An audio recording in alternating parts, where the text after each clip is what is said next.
Bonjour et bienvenue dans ce nouveau numéro de 7 sur scène. Bonjour Mathieu. Bonjour Christophe, bonjour à tous. Au programme du théâtre, de la danse, de l'humour, bref, tout ce qu'il vous faut pour vos soirées parisiennes. Et on commence tout de suite avec une pièce qui en ferait sans doute réfléchir plus d'un.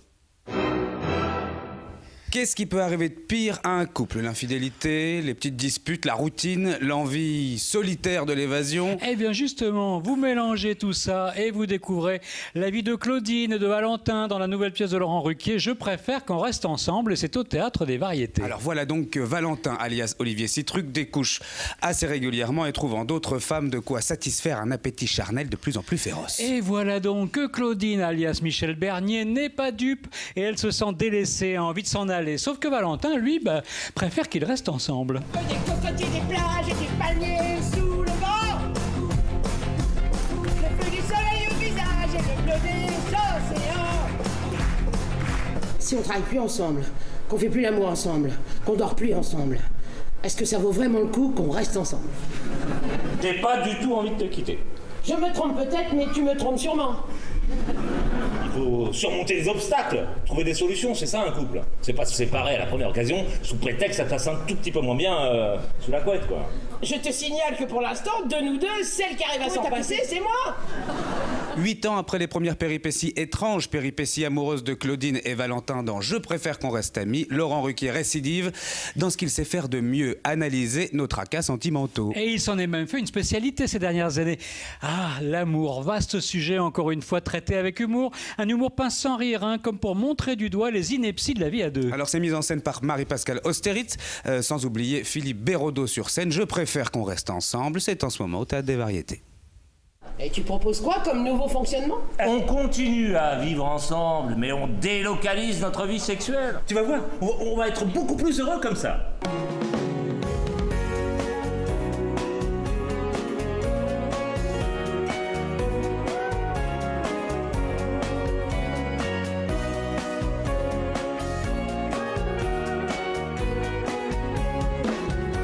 On délocalise notre vie sexuelle. Ah, tu te prends pour une multinationale. Ah, mais oui. Pourtant, t'as plus souvent les bourses en actions que les actions en bourse. Le monstre de l'humour politique, et le mot n'est pas trop fort, Bernard Mabille est de retour tous les dimanches au Théâtre des Mathurins dans Miraculé. Et ce qui est sûr, c'est qu'il faudrait un miracle pour que les personnalités qui se trouvent juste dans son viseur ne se retrouvent pas rhabillées pour l'hiver. Un mélange de one-man show et de stand-up. Hein. Il nous délivre son féroce avis sur la société et ses têtes d'affiche. C'est divertissant, c'est amusant, c'est pertinent. Les bons mots fusent en permanence dans le plus pur style des chansonniers. Un spectacle incisif, mais sans méchanceté, quoique, hein, et totalement au fait de l'actualité. Oh, ça change tout d'être un peu connu, hein? Oh, c'est génial. Ça, j'en rêvais. Moi, c'est pour ça que j'ai fait le métier, pour être connu maintenant, c'est formidable. L'autre jour, je fais mes courses, il y a un mec qui appelle sa femme. « Simone, ce serait pas le gros con de la télé ?» Oh, c'est génial, je vous jure. On se sent bien, c'est incroyable.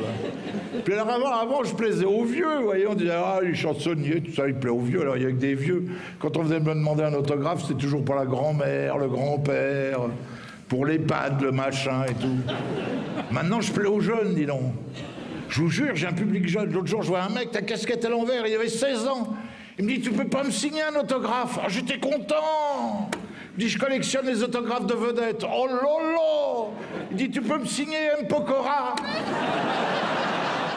Alors, Bernard Mabille ne fait pas de jaloux, hein, il s'en prend à tout le monde. Les politiques, les people, les idiots, les hommes, les femmes, les jeunes, les vieux. Merci. Et le tout dans une forme olympique. Hein. Lui, l'un des derniers pourfendeurs de la bêtise sur scène, un des sociétaires historiques des grosses têtes qui, il faut le dire, a réussi à ne jamais se la prendre, Et la oui, grosse tête. on le retrouve donc tous les dimanches, c'est à 18h30, notez-le bien, c'est au Théâtre des Mathurins dans Miraculé. Bah oui, et selon lui, miraculé, parce qu'il a survécu à Mitterrand et à Macron, c'est dire. Ils ont chanté en France, les Rolling Stones, il y a 54 ans, vous imaginez? Le jour où Charles Aznavour débutait ses adieux. Oh, le Mick Jagger, oh là là, le Mick Jagger. Vous l'avez vu, le Mick Jagger? 75 ans, il saute partout, il s'agrippe au rideau et tout. Ah, dis donc, je sais pas, moi, ça. Je suis pas jaloux, mais alors... J'ai entendu. Quoi? C'est nul. C'est nul. Qu'est-ce que t'as? On avait qu'est-ce que t'as? On avait dit pas de blague sur Mick Jagger. Autant sur Madame Macron et ses escarpins, t'y vas, carrément. Florent Pagny au Portugal, vas-y, c'est génial. Mais Mick Jagger, tu touches pas, Bernard. Bah, il est ridicule, enfin. Oh non, s'il te plaît, t'avais dit pas de blague sur Mick Jagger. Oh, arrête, il a 75 ans, il a 75 ans. Et alors? Il a une fille de 3 ans. Et alors? Il fait ses petits-enfants lui-même, arrête un peu. On connaît tous Oncle Vania, le drame de Tchekhov. Imaginez qu'en réalité, à 10 ans d'intervalle, Tchekhov avait décidé d'écrire 2 Vania. Le premier, devenu Le Génie des Bois, est une comédie lyrique plutôt légère où l'amour et la combativité triomphent. Et le second, le plus célèbre, Oncle Vania, un drame sans espoir. Un écart irréconciliable. Voilà, tous deux ont tout de même un point commun, une famille, un monde qui se consume et se laisse dévorer par les démons de la destruction. Eh bien, lorsque Mustapha Benaïbou, Louise Coldefi et Clément Poiret confrontent les deux histoires, comment ne pas voir comme par enchantement une troisième œuvre littéralement naître sous nos yeux.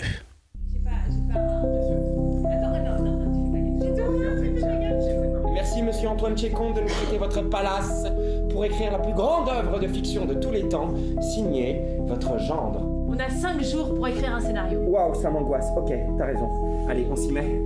Attends, visualise. Extérieur jour. C'est la fin de l'été. On sent chez lui la force et la lassitude. On sent... Oh putain! Oh putain! J'ai beaucoup changé. Arrête, on avait dit que tu buvais pas. Vania! Ce docteur a tout à fait raison.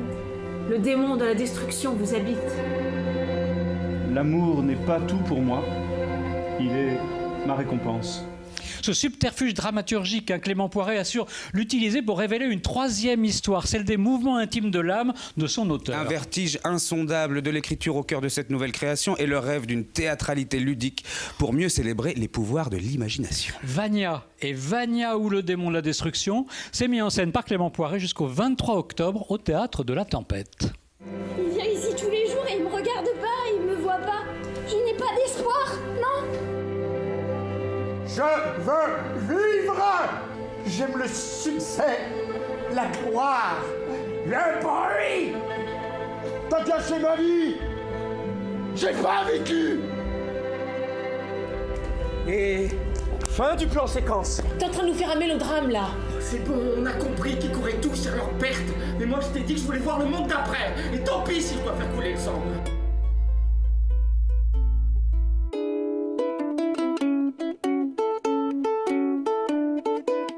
Mon pauvre oncle Vania, tu pleures. Tu n'as pas connu de joie dans ta vie. Mais patience. Oncle Vania, patience.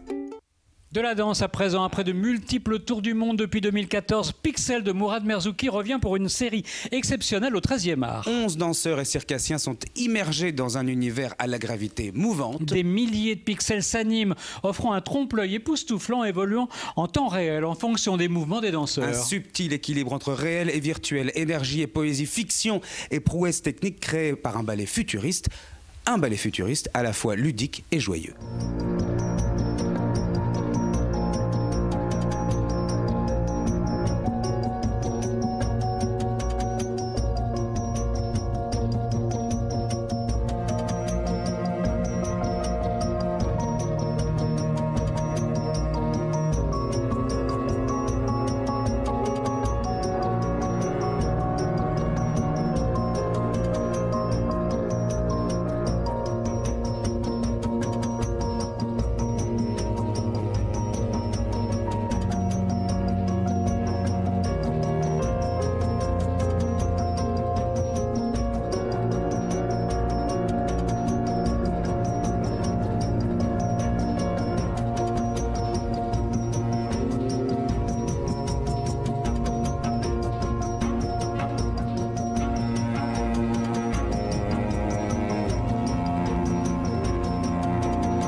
Alors ce ballet que Mourad Merzouki qualifie de conversation entre le monde de synthèse de la projection numérique et le réel du corps du danseur a été mis en musique par le compositeur Armand Amar. Et grâce aux effets 3D des artistes numériques Adrien M et Claire B, les mouvements de la danse hip-hop mêlés aux arts du cirque trouvent un nouveau terrain de jeu. Pixel de Mourad Merzouki, c'est au théâtre 13e art à la place d'Italie jusqu'au 29 octobre.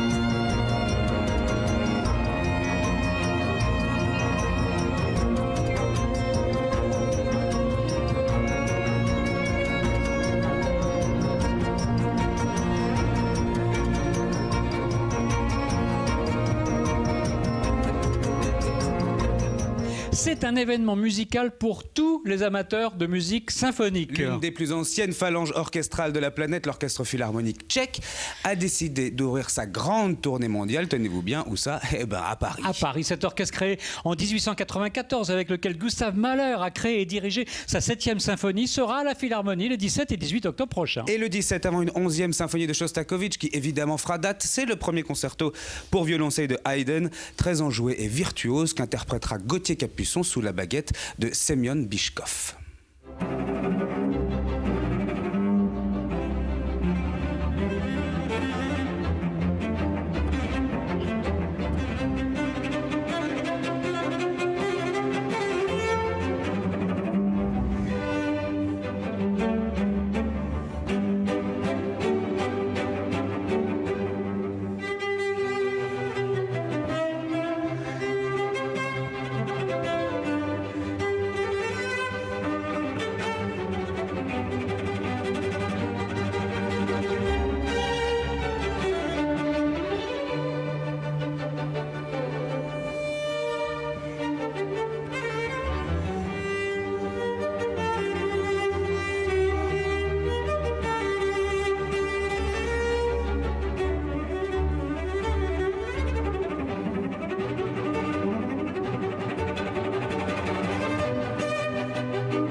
Alors Semyon Bishkov, les Parisiens le connaissent bien, hein. Il avait succédé à Daniel Barenboim à la tête de l'Orchestre de Paris. Il est l'actuel patron du Philharmonique tchèque après des chefs prestigieux tels que Vladimir Ashkenazy, Raphaël Kubelik ou encore Eliaou Inbal. Après Haydn et Shostakovich le 17, l'orchestre donnera donc le 18 octobre une partition dont il a été le créateur il y a presque 115 ans. On le disait tout à l'heure, la symphonie numéro 7 de Mahler. Mahler qui sera servi par des cordes et des cuivres inimitables et dont ils se sont fait les plus prestigieux interprètes au fil du XXe siècle. C'est donc évidemment à ne surtout pas louper, hein Christophe, ça ah oui. pas louper. Ouais. Et c'est le 17 et le 18 octobre à la Philharmonie de Paris.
Et voilà, on n'a pas vu passer le temps, c'est déjà la fin de ce numéro de Scène sur scène, mais on revient très vite. Évidemment, bientôt avec d'autres idées de sortie. À très bientôt. À bientôt.